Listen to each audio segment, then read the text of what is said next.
Bernadette Aravant, experte en Feng Shui traditionnel. Voici donc dans la série l'analyse Feng Shui de votre habitation est-elle une nécessité? Votre numéro 3, la vidéo numéro 3. Nous avons vu dans la vidéo numéro 1, nous avons parlé du Feng Shui pour tous, quel que soit votre pays. Dans la numéro 2, nous avons donné quelques cas où vous pouvez donc faire appel à un expert Feng Shui.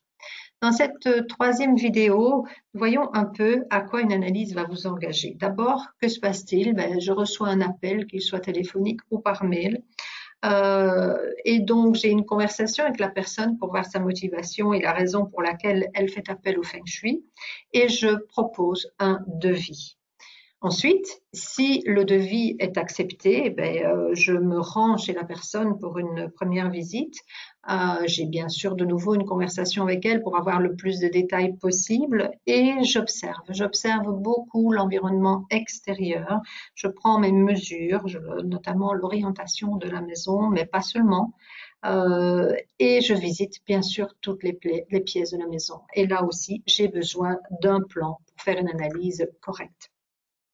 Ensuite, je travaille sur le rapport, je fais des recommandations à plusieurs niveaux, extérieur, intérieur et énergie temporelle également, et je vous donne des priorités vers une situation idéale. À vous, bien sûr, d'appliquer les recommandations et plus vous les appliquerez, plus vous vous approcherez de l'objectif visé. Il faut savoir que le Feng Shui n'explique pas tout, bien sûr. À côté de cela, vous avez la chance de l'homme. Ce qu'on appelle la chance de l'homme, c'est votre esprit, votre vie équilibrée, votre mental positif, etc.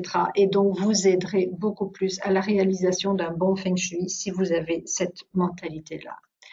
Il est clair que toutes les maisons ne sont pas, si on peut dire, Feng Shuisables. Mais dans ce cas, je ne vous laisse pas aller jusqu'au bout de l'analyse et je vous préviens, nous avons une discussion et je vous dis voilà ce que je peux faire juste pour vous, mais ça ne va pas changer énormément les choses. Il faut être honnête, il faut le dire. Ça ne sert à rien d'aller vous faire un rapport de 30 pages si au bout du compte, vous ne pouvez pas faire grand-chose pour changer la situation.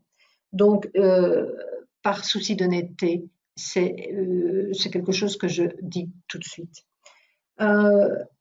Donc, lors de ma deuxième visite, avec l'explication du rapport, je vous explique toutes les recommandations et tous les changements possibles.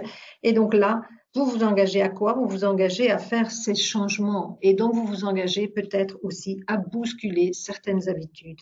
Mais dites-vous bien que si vous avez fait appel à moi, si je vous donne un rapport avec des recommandations possibles, ça vaut la peine de bousculer un peu ces habitudes pour partir vers une nouvelle vie.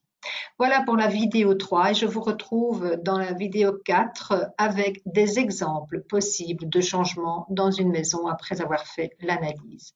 À bientôt et excellente journée à vous tous.